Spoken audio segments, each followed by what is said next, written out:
As you know, I'm a strong advocate of British manufacturing and how it's helped the plumbing industry grow into what we know it as today.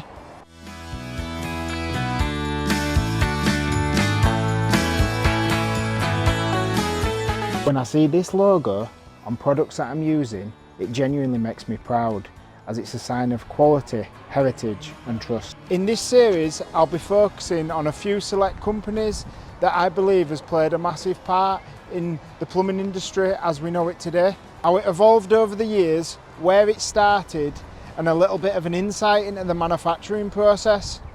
I'll be diving into their stories, their products and the role they played in shaping the trade for plumbers across the UK.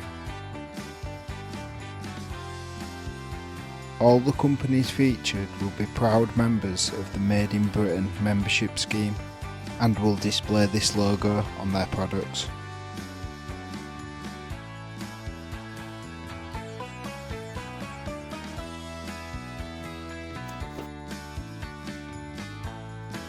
This is Plumbing Roots Made in Britain.